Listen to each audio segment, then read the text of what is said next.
ஆதி என்னும் பராபரையே அன்பான மனோன்மணியே சோதி என்னும் பஞ்சகத்தாலே சொற்பெரிய கரிமுகனை தீர்த்து நீக்கும் கந்தவளை திருத்துகின்ற குருநாதர்களே 18 சித்தர்களே பண்பான பரமசிவமே ஓதிய ஜோதிடங்கள் உரைப்பதற்கு நாத விந்து வடிவாக நல்ல துணை ஆவீரே. உலகில் உள்ள தமிழ் பேசும் அனைத்து நல் உள்ளங்களுக்கும் மற்றும் ஜோதிட சான்றோர்களுக்கும் மூத்தோர்களுக்கும் ஆர்வலர்களுக்கும் மற்றும் இந்த காணொலியை காணும் உங்களுக்கும் ஆஸ்ட்ரோராஜின் இனிய நல்வணக்கங்கள். ஜோதிடம், ஆன்மீகம், வாழ்வியல், மருத்துவம் என்ற இந்த 4 தலைப்புகளிலும் தொடர் காணொலிகளாக கொடுத்து வருகிறோம். அந்த வகையில் இன்று ஜோதிடத்தில் ஒரு பதிவு. அந்த பதிவு, நீங்கள் வெளிநாட்டில் வாழக்கூடிய தகுதி உள்ளவர்களா, வெளிநாடு உங்களுக்கு யோகம் தருமா என்பது சார்ந்த ஒரு பதிவு.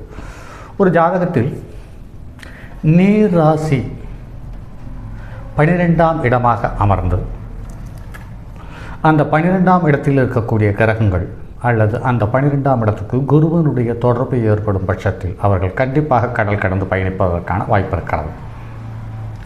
மீன லக்கணத்தை குரு பார்த்தாலும் மீன லக்கணத்தில்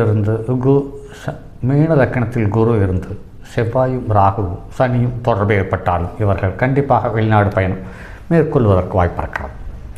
இது மட்டுமில்லாமல் காற்று ராசியில் ஒரு கிரகம் இருந்து அந்த காற்று ராசியில் இருக்கக்கூடிய கிரகம் வர்க்கோத்தமம் பெற்றிருக்கும் பட்சத்தில் அவர்கள் கண்டிப்பாக விமான ஊர்தி பயணம், அதாவது வான ஊர்தியில் கண்டிப்பாக பயணம் செய்வார்கள் என்பதில் மாற்ற கருத்திருக்க முடியாது. ஆக துலாலக்கணத்தில் பிறந்தவர்கள், கும்பலக்கணத்தில் பிறந்தவர்கள், மிதுன லக்கணத்தில் பிறந்தவர்கள் இவர்கள் கண்டிப்பாக வான ஊர்தி பயணம் மேற்கொள்வார்கள். அதே சமயத்தில் கடக லக்கணத்தில் பிறந்தவர்களும் விருச்சிக லக்கணம் விருச்சிக ராசியில் பிறந்தவர்களும் மீன லக்கணம் மீன ராசியில் பிறந்தாலும் தான் எங்கு ஜனித்திருக்கிறார்களோ அங்கிருந்து ஒரு நீர்நிலையை கடந்து அவர்கள் பயணிப்பார்கள். அல்லது அப்படி பயணிக்கும் பொழுது அவர்களுடைய பொருளாதார வளர்ச்சி சிறப்பாக இருக்கிறது. சரி, இதில் ஓடும் நீர் என்று சொல்லக்கூடிய சரநீர் என்று சொல்லக்கூடிய கடக ராசி கடக லக்கணத்துக்கு ஒரு லக்கணத்தில் பிறந்து அந்த லக்கணத்துக்குரிய கிரகம் கடக லக்கணம் கடகராசியை கடந்து விருச்சிக ராசிக்குள் இருக்கும் பட்சத்தில் அவர்களுடைய தசாபுத்தியோ அல்லது அந்த நின்ற கிரகத்தினுடைய நட்சத்திரத்தில் அதிக கிரகங்கள் இருக்கும் பட்சத்தில் அவர்கள் ஒரு பிரபலமான ஆற்றை கடந்து பயணிக்கிறார்கள் அல்லது ஆற்றை கடந்து ஜீவிக்கிறார்கள் என்பது சொல்ல முடிகிறது. அதற்கு அடுத்து விருச்சிக ராசியில் ஒருவர் பிறந்தோ அல்லது விருச்சிக ராசிக்கு, அதாவது சிம்ம ராசி முதல் துலா ராசி வரை இருக்கக்கூடிய ஒரு லக்கணத்தில் பிறந்தவர்கள் விருச்சிக ராசியை கடந்து எந்த இடத்தில் இருக்கிறார்களோ, அதாவது மீன ராசிக்கு முன் அந்த 4 ராசியில் எந்த ராசியில் இருக்கிறார்களோ அந்த ராசியில் அவர்கள் வர்க்கோத்தமம் பெற்றிருக்கும் பட்சத்தில் அவர்களுடைய நட்சத்திரத்தில் வர்க்கோத்தமம் பெற்ற கிரகத்தினுடைய நட்சத்திரத்தில் எத்தனை கிரகங்கள் இருக்கிறதோ அத்தனை கிரகங்களுக்குரிய காரகத்துவங்கள் சம்பந்தப்பட்ட உறவுகள் அவர்கள் வெளி ஊர்கள் செல்வதையோ அல்லது வெளிநாடு செல்வதையோ அவர்களை வலியுறுத்துகிறது, அவர்களுக்கு உதவி செய்கிறது என்பதை நடைமுறையில் பார்க்க முடிகிறது. அடுத்து மீன லக்கண மீன ராசி கடல் சார்ந்த நீர், அதாவது பறந்து விரிந்த நீர் என்று சொல்லப்பட்டிருக்கிறது. அதாவது தனுசு லக்கணத்திலிருந்து கும்பலக்கணம் முடிய யார் பிறந்திருந்தாலும் அவர்கள் மீன லக்கணத்தை கடந்து, அதாவது கடக ராசிக்குள் கடக லக்கணத்துக்கு முன் இருக்கக்கூடிய 4 லக்கண ராசியில் இந்த தனுசிலிருந்து கும்பம் வரை உள்ள கிரகங்கள் மீனத்தை கடந்து கடகத்திற்கு முன் ஒரு ராசியில் அமர்ந்து அந்த ராசியில் அமர்ந்த கிரகத்தினுடைய ஜென்ம அணுஜென்ம திரிஜென்ம நட்சத்திரத்தில் ஒன்றுக்கு மேற்பட்ட கிரகங்கள் இருக்கும் பட்சத்தில் அவர்கள் கடல் கடந்து கண்டிப்பாக பயணிக்கிறார்கள் என்பது நடைமுறையில் காண முடிகிறது. அடுத்து குரு இருக்கும் ராசியிலிருந்து எண்ணும் பொழுது 1, 5, 9 அல்லது 2, 6, 10ஆம் இடங்களில் சந்திரனும் ராகுவும் அல்லது சந்திரனும் கேதுவும் இருக்கும் பட்சத்தில் இவர்கள் வெளிநாட்டு பயணங்கள் என்பது இவர்களுக்கு எளிதாக அமைகிறது. சனி இருக்கும் ராசியிலிருந்து எண்ணும் பொழுது 1, 5, 9, 2, 6, 10ஆம் இடங்களில் சந்திரனும் ராகும் அல்லது சந்திரனும் கேதுவும் இருக்கும் பட்சத்தில் இவர்கள் வெளிநாடுகளுக்கு செல்வதற்கான வாய்ப்பையும் சந்தர்ப்ப சூழலை உருவாக்கிக் கொள்கிறார்கள்.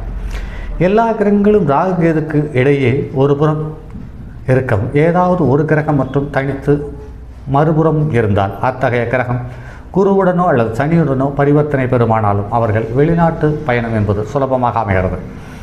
எல்லா கிரகங்களும் ராகு கேதுகளுக்கு இடையில் ஒரு புறமும், குறிப்பாக சனியோ அல்லது குருவோ ராகுடனோ அல்லது கேதுவுடனோ சேர்ந்து இருக்க வேண்டும். இருக்கும் பட்சத்தில் அவர்களும் சுலபமாக வெளிநாட்டு பயணத்தை மேற்கொள்ளுகிறார்கள். அந்த வெளிநாட்டு பயணம் அவர்களுக்கு உதவிகரமாக அமைகிறது என்பது நடைமுறையில் பார்க்க முடிகிறது. அடுத்து எல்லா கிரகங்களும் ராகுகேதுவுக்கு ஒருபுறமும், குறிப்பாக சனியோ அல்லது குருவோ ராகுவுடனோ அல்லது கேதுவுடனோ சேர்ந்திருக்க வேண்டும். அந்த அமைப்பில் இருக்கக்கூடிய குருவோ அல்லது சனியோ வக்கிரகதியில் இருந்தாலும் அவர்கள் வெளிநாட்டு பயணத்தை சுலபமாக மேற்கொள்ளுகிறார்கள். சனிக்கு 1, 5, 9 அல்லது 2, 6, 10 இடங்களில் ராகுவும் கேதுவும் இருந்தால் இத்தகைய அமைப்பை சந்திரன் பார்க்க வேண்டும். அதாவது சனி நின்ற வீட்டிற்கு 1, 5, 9, 3, 7, 11, 2, 12 ஆகிய இடங்களில் ஏதாவது ஒரு இடத்தில் சந்திரன் இருந்தாலும் அந்த யோகத்தை அவர்கள் அடைகிறார்கள். குரு 1, 5, 9, 2, 6, 10 ஆகிய இடங்களில் ராகுவும் கேதுவும் இருக்கும் பட்சத்தில் இத்தகைய அமைப்பை சந்திரன் பார்க்கும் பட்சத்தில் அவர்கள், அதாவது குருவுக்கு 1, 5, 9, 3, 7, 11, 2, 12 இடங்களில் ஏதாவது ஒரு இடத்தில் சந்திரன் இருக்க வேண்டும். சூரியனுக்கு 1, 5, 9, 2, 6, 10 இடங்களில் சந்திரனும் ராகுவும் இருக்க சந்திரனும் கேதுவும் இருந்தால் ஜாதகருடைய தந்தையோ அல்லது மகனோ வெளிநாடு செல்லும் யோகத்தில் பிறந்திருக்கிறார்கள் என்பதை கருத்தில் கொள்ளலாம்.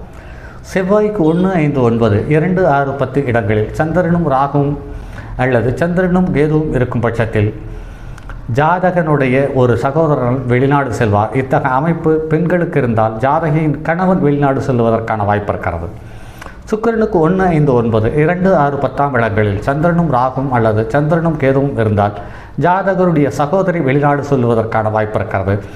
ஜாதகனின் மனைவி வெளிநாடு செல்வார் அல்லது மகள் வெளிநாடு செல்வார் என்று கணிக்க முடிகிறது. அதற்கடுத்து புதன் 1, 5, 9, 2, 6, 10 இடங்களில் சந்திரனும் கேதுவும் நின்றிருக்கும் பட்சத்தில் தாய்மாமன் அல்லது தன்னுடைய வீட்டில் இருக்கக்கூடிய கடைசி சகோதரன் அல்லது சகோதரியை வெளிநாடு செல்வதற்கான வாய்ப்பு இருக்கிறது என்பதை ஊர்ஜிதப்படுத்துவது என்பது சுலபமாக அமையும் வாய்ப்பாக அமைகிறது. மற்றும் அதே சமயத்தில் வெளிநாடு செல்வது என்பதை அதிகமாக பங்கெடுத்துக் கொள்வது ராகுவும் கேதுவும். ராகு என்று பார்க்கும் பொழுது இஸ்லாமிய மனிதர்கள் அல்லது இஸ்லாமிய இனத்தை சார்ந்த அல்லது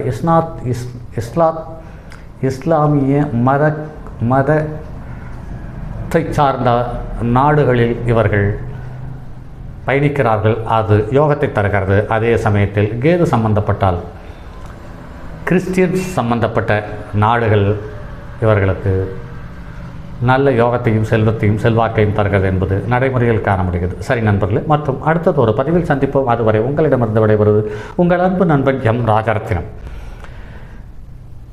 இனி வரக்கூடிய ஒவ்வொரு பதிவுகளும் சற்று வித்தியாசமாக இருக்கும். அதே சமயத்தில் எளிமையாக கையாளக்கூடிய தகுதியுள்ள பதிவுகளாக இருக்கும் என்பதில் கருத்தில் கொள்ளுங்கள் நண்பர்களே. சரி நண்பர்களே, மற்றும் அடுத்தது ஒரு பதிவில் சந்திப்போம். அதுவரை உங்களிடமிருந்து விடைபெறுவது உங்கள் அன்பு நண்பன் எம் ராஜரத்தினம். தங்கமான் மழுவோடு தன்மதி தலையில் கொண்டோம் மங்கையை பதிக்கச் சொன்ன மாமொழி ஜோதிடத்தை இங்கு யாம் உரைப்பதற்கோர் ஏமை என்னும் பிழை வராமல் காக்க செங்கன் மால் மருகன் யானைச்சரன் பதம் காப்பதாமே.